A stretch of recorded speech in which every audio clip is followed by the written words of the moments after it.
بسم اللہ الرحمن الرحیم۔ عزیز طلبہ السلام علیکم۔ اللہ پاک آپ کو اپنے حفظ امان میں رکھ کے سبق کا آغاز کرتے ہیں۔ باب نمبر 7 پاکستان کے خارجہ تعلقات۔ کل ہم نے اپنا سوال شروع کیا تھا پاکستان اور امریکہ کے درمیان تعلقات کا جائزہ لیں، یعنی پاک امریکہ تعلقات کا جائزہ۔ آج ہم اپنے سبق کو آگے شروع کرتے ہیں۔ اگلی ہماری ہیڈنگ ہے امریکی سینٹ کی قانون سازی۔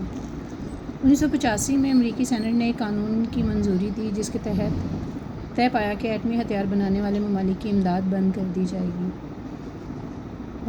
جائے۔ امریکی صدر نے 1 سال کے لیے پاکستان کو اس سے مستثنی قرار دیتے ہوئے امداد کی منظوری دے دی۔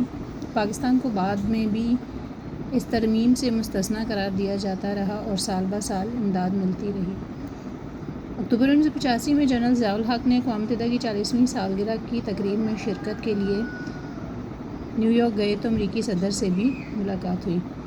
عزیز طلبہ، یہ وہ دور تھا جو ہم نے پیچھے پاکستان کے جوہری پروگرام میں بھی پڑھا کہ بھارت نے 1974 میں ایٹمی دھماکہ کیا تو اس کے بعد پاکستان نے بھی ایٹمی توانائی کے حصول اور ایٹمی طاقت بننے کے لیے اپنی کوششیں شروع کر دیں، اور بڑی طاقتوں کو یہ بات گزری ناپسند آئی اور انہوں نے اس کے خلاف ایک پروپیگنڈا مہم بھی شروع کی۔ اس کے بعد جو امریکہ میں قانون سازی ہوئی اس کا مقصد بھی ایٹمی جو ممالک تھے ان کو ایٹمی ہتھیار بنانے سے روکنا تھا۔ اس لیے اس قانون میں یہ کہا گیا کہ جو ملک ایٹمی ہتھیار بناتے ہیں ان کی امداد بند کر دی جائے گی، لیکن پاکستان کو یہاں پر بھی خصوصی رعایت دی گئی اور یہ رعایت کافی عرصے تک برقرار رہی۔ اس کے بعد ہے محمد خان جنیجو کا دورہ امریکہ۔ تو 1986 میں پاکستان کے وزیر اعظم محمد خان جنیجو امریکہ کے دورے پر گئے۔ اس دورے میں انہوں نے امریکی صدر کے علاوہ دیگر اعلیٰ حکام سے بھی ملاقاتیں کیں۔ اس موقع پر دونوں ممالک میں حساس ٹیکنالوجی کی منتقلی کا معاہدہ طے پایا، لیکن امریکہ نے شرط عائد کی کہ اس ٹیکنالوجی کو ایٹمی پروگرام کے لیے استعمال نہیں کیا جائے گا۔ یعنی پاکستان کے ایٹمی طاقت بننے کی جو کوشش تھی اس کی راہ میں مختلف مشکلات حل کی جا رہی تھی۔ ٹیکنالوجی تو دی جا رہی تھی، لیکن اس کے ساتھ ساتھ یہ بھی شرط عائد کی جا رہی تھی کہ اس کو ایٹمی پروگرام کے لیے استعمال نہیں کیا جائے گا، اور یہ واقعہ ہے 1986 کا۔ اس کے بعد ہے 1986 میں ملنے والی مالی امداد۔ تو مارچ 1986 میں امریکہ نے اگلے 6 برس کے لیے پاکستان کو 3 ارب 20 کروڑ ڈالر کی امداد کی منظوری دے دی، اور اس کا زیادہ حصہ فوجی سامان کی خریداری کے لیے تھا، اور اس امداد پر شرح سود بھی بہت کم تھی۔ یہ وہ دور تھا جب پاکستان ایٹمی توانائی کے حصول کے لیے تگ و دو کر رہا تھا، اور ہمیں پتہ ہے کہ 1989 میں پاکستان نے ایٹمی ری ایکٹر بنانے کی صلاحیت حاصل کی تھی۔ اس کے بعد ہے محترمہ بے نظیر بھٹو کا دورہ امریکہ۔ تو 1995 کے اواخر میں وزیر اعظم محترمہ بے نظیر بھٹو نے امریکہ کا دورہ کیا اور وہاں ایک مقبول شخصیت کے طور پر سامنے آئیں، اور اس کے نتیجے میں پاک امریکہ تعلقات میں مزید بہتری کی کیفیت پیدا ہوئی۔ اور یہ محترمہ بے نظیر بھٹو کا دوسرا دورہ حکومت ہے جس میں انہوں نے امریکہ کا دورہ کیا۔ اس کے بعد ہے پریسلر ترامیم۔ تو جنوری 1992 میں پریسلر ترامیم کے خالق اور محرک لیری پریسلر نے امریکی بیرونی امداد کے قانون میں تبدیلی کروائی، اور جس کے تحت پاکستان کی ہر قسم کی امداد روک لی گئی۔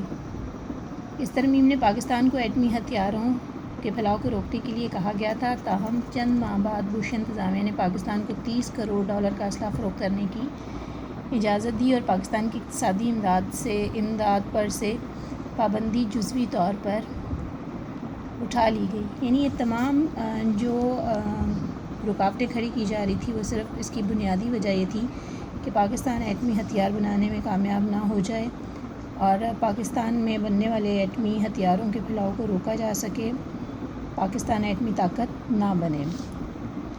اس کے بعد ہے براؤن ترمیم۔ تو 26 جنوری 1996 کو صدر بل کلنٹن نے براؤن ترمیم پر دستخط کیے، جس کے تحت پاکستان کے لیے فوجی اقتصادی امداد کی راہ ہموار ہو گئی، اور اس ضمن میں پاکستان میں اس ترمیم کا خیر مقدم کیا گیا۔ 15 جنوری 1998 کو امریکی کانگریس نے پاکستان کو F-16 طیارے نہ دینے کے سلسلے میں رقم واپس کرنے کی بھی حمایت کر دی۔ یعنی جو ادائیگی کی گئی ہوئی تھی، جو مل نہیں رہے تھے نہ طیارے نہ پیسے، تو اس کی بھی رقم کی واپسی کی حمایت کی گئی۔ اس کے بعد ہے جنرل جان بی کا دورہ پاکستان۔ یہ 2004 میں جنرل جان بی جو ہے وہ ایک وفد کے ساتھ پاکستان آئے تھے، 2 روز کے لیے آئے تھے۔ اس دوران انہوں نے صدر پاکستان سے ملاقات کی اور افغانستان میں جاری آپریشن پر تبادلہ خیال کیا۔ امریکہ نے پاکستان کے ساتھ ایک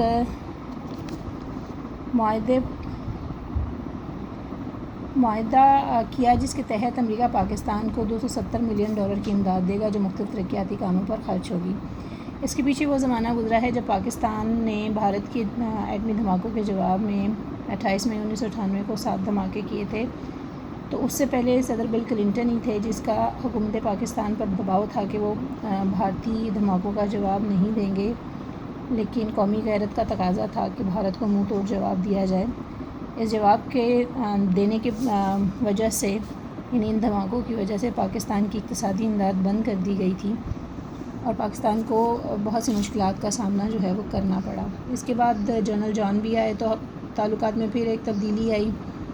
اس کے بعد ہے جی ورلڈ ٹریڈ سینٹر کا سانحہ۔ تو 11 ستمبر 2001 میں امریکہ کے شہر نیو یارک میں ہونے والے دہشت گردی کے اس واقعے کے بعد امریکہ نے افغانستان پر حملہ کر دیا اور اس جنگ میں پاکستان نے امریکہ کا ساتھ دیا، مگر اس کا نتیجہ یہ نکلا کہ پاکستان خود دہشت گردی کا سامنا کرنا پڑا اور امریکہ نے اپنے مقاصد کے لیے کئی بار پاکستان کے ساتھ دیر پا خوشگوار تعلقات رکھنے کا وعدہ کیا۔ پچھلے 13 سالوں میں امریکہ پاکستان کو اربوں ڈالر بطور قرض دے چکا ہے۔ البتہ امریکہ نے پاکستان کی دیر پا اقتصادی اور دفاعی فائدے کے لیے کسی بڑے منصوبے میں مدد نہیں دی، یعنی کسی ایسے شعبے میں مدد نہیں کی جس سے پاکستان کو مزید استحکام ملے، لیکن قرضے کے نام پر پاکستان کی عوام اور پاکستان کو قرضوں کے بوجھ تلے ضرور دبایا ہے۔